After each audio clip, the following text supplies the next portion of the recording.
here is something I think very, very strongly. People misunderstand that you will go through phases in life. And so I can project to my deathbed and say the things I will care about when I have no more time will be very different than the things that I cared about when I had maybe even the illusion of time. Because who knows, I could die this afternoon. Yeah. But I have the illusion that I have a lot of time left. And so I live my life in accordance with that. Now, given how much I love my wife, how much I love my life, how much I love storytelling, how much I love ambition, how much I enjoy the thought of doing grand things, it's like, I really want kids. Rangan, I really want kids. The only thing I want more than to have kids is to not have kids. And so I make use of the time and energy that would otherwise go into having kids. But I'm not a fool. I could write you a poem right now that would leave you convinced that I knew what it was like to have kids and to have that kind of deep emotion and love and connection and sense of progeny. Like, I get it. So I'm not foolish enough to think that as I age, that my frame of reference won't change. So the big question of my life is, what phase do you live for? Because I could live for the end phase of my life and be like, I'm on my deathbed and I have no regrets and this is amazing. Or I can recognize what I think is the right answer, which Edith, your Edith, who survived Auschwitz, taught us, which is, it doesn't matter what happens. It matters how you think of it. And so my thing is, the best advice I ever got around kids was, Tom, have kids, don't have kids. It doesn't really matter.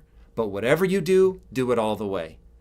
And so when we decided not to have kids, I said to Lisa, just know when we're on our deathbed or when we're really old, we're going to regret this.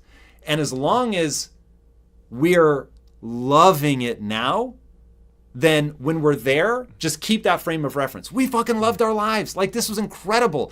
What a ride. But don't go into it now thinking, oh, you'll never think that you'll never hit a phase where you wish you had kids. Yeah. Because you probably will. That is so beautiful on so many levels. It really is. The big thing that speaks to me as I hear that is you guys have been intentional about that decision, right? So here's the thing. Even if you get to your deathbed and you are regretting it, at least you consciously chose, right? At least you went through the process of weighing up the pros and cons, figuring out where does this thing come from that I think I want kids, I don't want kids, right? And you made a list, you made the pros and cons, and you made a decision. Fine. Many people, Tom, many of my patients, many people that I talk to are making unconscious decisions. They're having regrets on their deathbed, but they've never actually thought about it, right? These people who are saying, I wish I'd allowed myself to be happy. I wish I'd see my friends and family more. I wish I'd worked less. You know, all these kind of things that people regret and they say they wish they'd done. You, I feel, is very different because you've approached it with intentionality.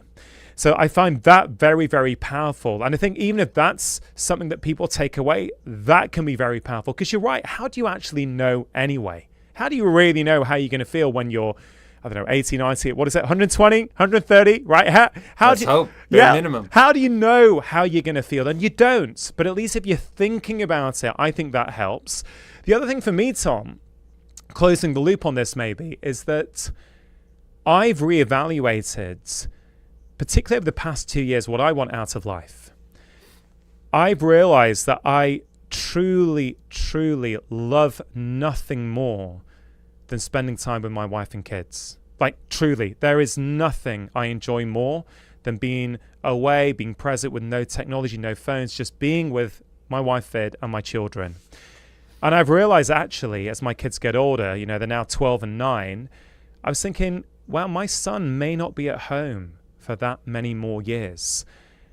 And I realized I would rather have less success and spend more time with them. And I'm consciously now, writing this book has been hugely beneficial for me. You know, they say, don't they, authors write the books that they need for themselves, right? I needed to write this book. It's helped me put words to a lot of these thoughts. It's helped me make better decisions. I have now I resigned from, I host my own BBC Radio 2 show, which is the biggest radio station in Europe, the only national wellness show in the UK.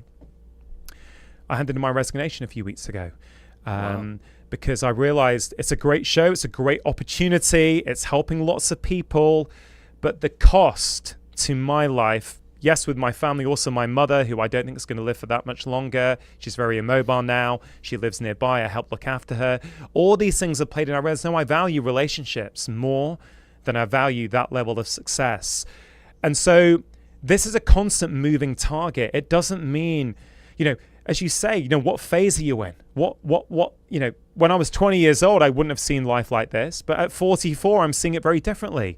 And that's okay. All the exercises in the book are not one hits. They're things that we can keep revisiting. We can keep going back to go, you know what? That decision felt right at 30. It doesn't feel right anymore at 40. And I think that's okay. I totally get it, man. So I want to hear a little bit more about junk happiness. I think this is really interesting. I think it's probably a bit of an epidemic at this point. And give me some examples. What are junk happiness things that people get caught up in today? Yeah, so junk happiness is the opposite of core happiness. Everyone's got several junk happiness habits of choice, right? What can these things be? It can be sugar, alcohol, pornography, sex, gambling, booze, 3 hours scrolling Instagram, online shopping, compulsive consuming and buying, whatever it might be. They all seem, on the surface, they all seem quite different, but at their core, they're often very, very similar. They are a way that we want to distract ourselves, to not feel, to numb what's going on. And the problem with junk happiness, they're not necessarily bad, these junk happiness habits. The problem is if we engage in them too often, or we make the mistake of thinking that these things are bringing us true, deep contentment, that they're making us truly happy. And what's really interesting, Tom, is that I think junk happiness is an epidemic. You've spoken, as I have, to Anna Lembke, I think, on the show about dopamine. Incredible lady, incredible research. And what does she say? She says something like the smartphone is the modern day hypodermic needle. I think she says that in her book.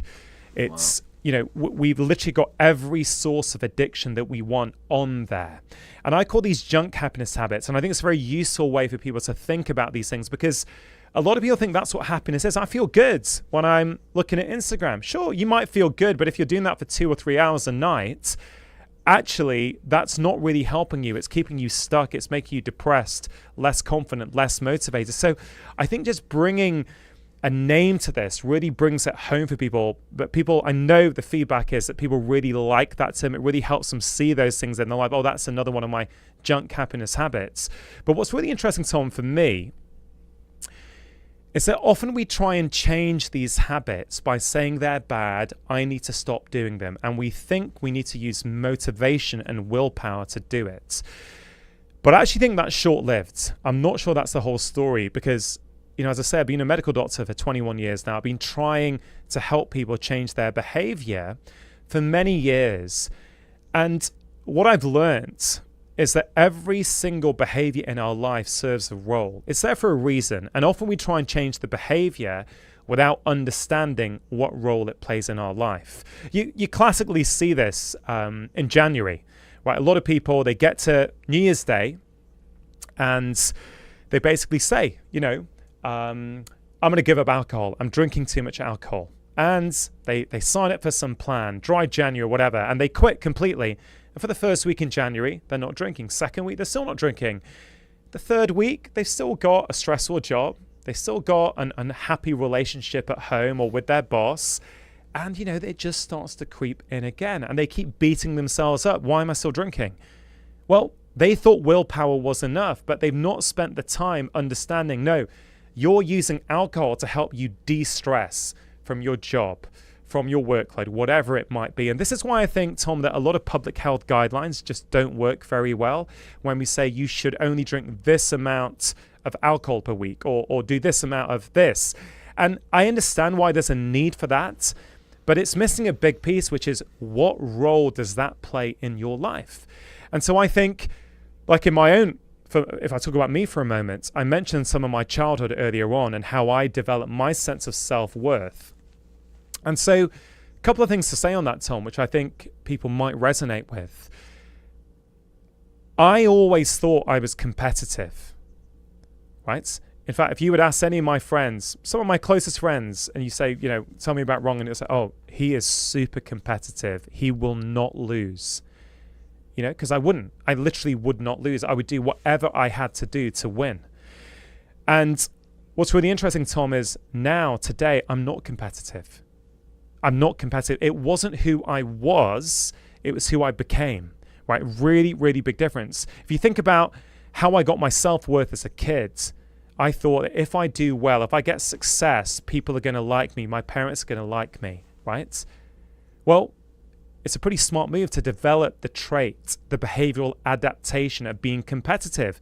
It's a masterstroke because if you're competitive, you're going to keep getting that validation. But the problem is that competitiveness led to a lot of junk happiness habits. I share in chapter 3 of the book. When I was at university in Edinburgh, I still remember on a Sunday afternoon, we'd often go to the local pool hall, after a couple of nights out of partying, we'll just unwind, playing some pool. And I'm a pretty good player, right? If I was ever losing, Tom, right? If I was ever losing and I thought I might lose the match, I would go into the toilets. I would look at myself. I'd give myself a talking to. I'd give myself a little slap on the face, right? I'd go in, I'd come back, and more often than not, I would win. Not always, but more often than not. What I've realized in the last few years is that I didn't love winning. I just couldn't stand to lose. Losing was too painful for me. I thought losing said something about who I was. Now, here's the thing, Tom. As I've gone in, as I practiced a lot of the tools in this book, right, I've healed those holes inside myself. I now like the person I see in the mirror. Like, honestly, if I can be so bold as to say it, I love the person I see in the mirror. I really like the person. That's great. Yeah, and I didn't used to. And as I now can do that, and it's not been a quick process, but it's been a very rewarding one, I'm no longer competitive. Genuinely, I am no longer competitive in the way that I used to be. And a lot of those junk happiness habits that I had in the past, like sugar or gambling, I used to gamble a lot in my 20s. Never to the point where you would say, Rangan needs to go and see someone. But I can look back and go, hey, it wasn't that healthy a relationship with gambling. I love the buzz of gambling on anything, right? The bookmakers, the horses, a game of pool, the golf that was on television, whatever, just for that quick buzz. Here's the thing, Tom, as I've healed that hole inside me, I no longer gamble. I haven't gambled in over 10 years. I've not tried to. I rarely now will get that craving for sugar in the way that I used to. I'm not saying I never have sugar, but rarely. All kinds of little things that I had, these junk happiness habits, they've now fallen by the wayside, not because I've tried to get rid of them, but because they no longer serve a need in my life. And I think, Tom, this speaks to this bigger picture as to why am I, as a medical doctor, writing a book on happiness, right? Because I don't think it's usual. It's not normal. It's certainly not typical. It's normally happiness researchers or psychologists. And for me, it's because there's a very, very strong link, more powerful than we think. And actually, for many years, Tom, and I've been on your show before saying this, that 80 to 90% of what we see as medical doctors is in some way related to our collective modern lifestyles. I still stand by that. But for the past years, there's been a niggling idea inside my head. Is this really the root cause?